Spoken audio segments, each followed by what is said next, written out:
Les arts ménagers de l'année 1957 nous auront fait assister à une sorte d'apothéose. Nous avons vu des nouveautés qui nous laissent éblouis. En fait, il y a du nickel partout. Jamais les constructeurs n'avaient poussé si loin le souci de nous rendre faciles, agréables et même amusants tous les gestes de la vie quotidienne. Les besognes rebutantes d'autrefois sont définitivement enfouies dans la mémoire aux mauvais souvenirs. Nous avons vu des frigidaires où l'on aimerait pouvoir finir ses jours après s'être fait naturaliser l'aton.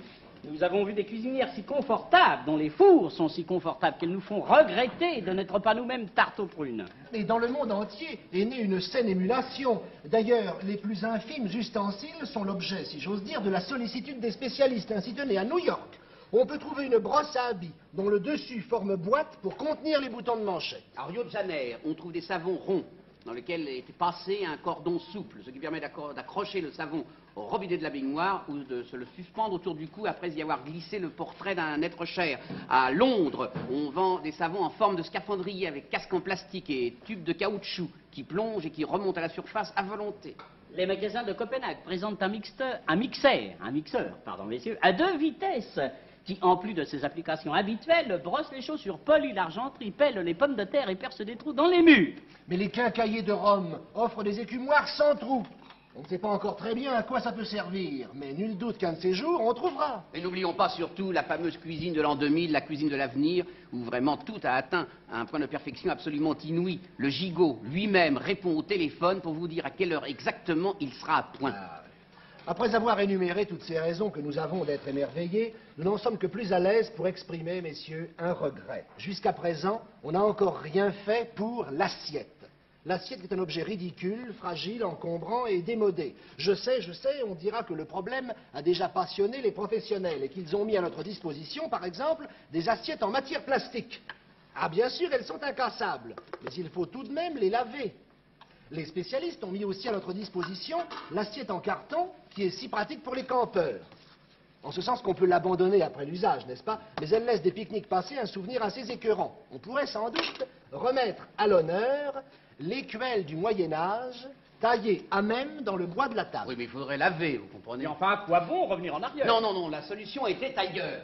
La solution était ailleurs et elle a été trouvée par quelqu'un bien connu dans d'autres spécialités, par Madame Louise de Villemorin. Oui, Madame Louise de Villemorin a trouvé une solution.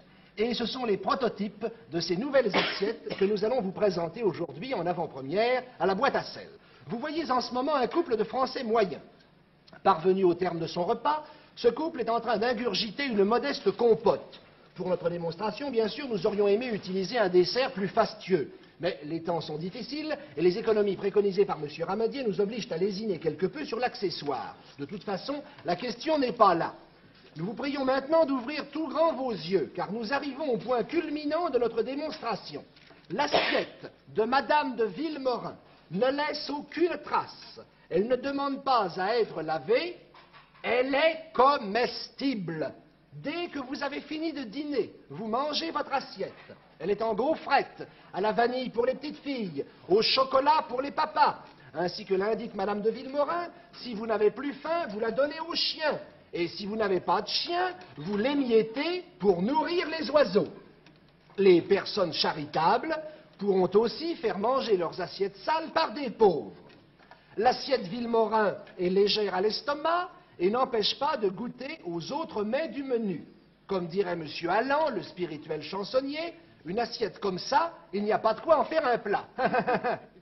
Désormais, l'expression « manger une assiette anglaise » prendra toute sa signification. Et bientôt, nous entendrons les mères de famille dire à leurs enfants « vous ne quitterez pas la table avant d'avoir fini votre assiette ». Rien n'empêche, bien sûr, d'étendre les bienfaits de cette heureuse innovation au couvert lui-même. Bientôt, on pourra manger aussi sa cuillère. Voyez-vous? On pourra manger sa cuillère car elle est en biscuit. En biscuit à la cuillère, forcément. Nous avons pensé aussi aux gros mangeurs, à ceux qui ont tant de mal à se mettre au régime. Eh bien, ceux-là mangeront leur couteau. Voilà, ils auront ainsi l'appétit définitivement coupé. L'assiette comestible est donc la précieuse auxiliaire des médecins, l'amie des familles et des sportifs. Elle simplifie la vie. Eh bien, l'assiette qui se mange ne peut manquer d'entrer bientôt dans les mœurs et d'entrer aussi dans nos maisons. On n'arrête pas le progrès.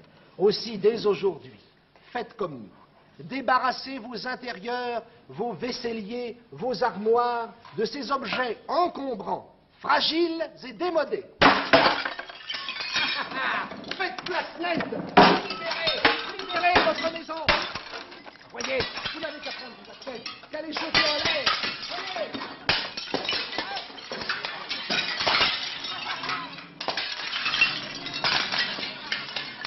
Si vous avez le bonheur d'être à table en ce moment, n'hésitez pas. Joignez vos efforts aux nôtres. Allez les enfants, soyez gentils, aidez vos parents à débarrasser la table. Allez, cassez tout. Faites place nette, videz vos buffets, vos vaisseliers, vos placards. Cassez la vaisselle. Vous n'avez pas le courage. Si vous n'avez pas le temps de tout casser chez vous, nous vous rappelons notre adresse. Télévision française, 15 rue Cognac-Jet, Paris 7e. Apportez-nous de votre vaisselle, nous nous ferons une joie, un devoir, un plaisir de tout briser nous-mêmes.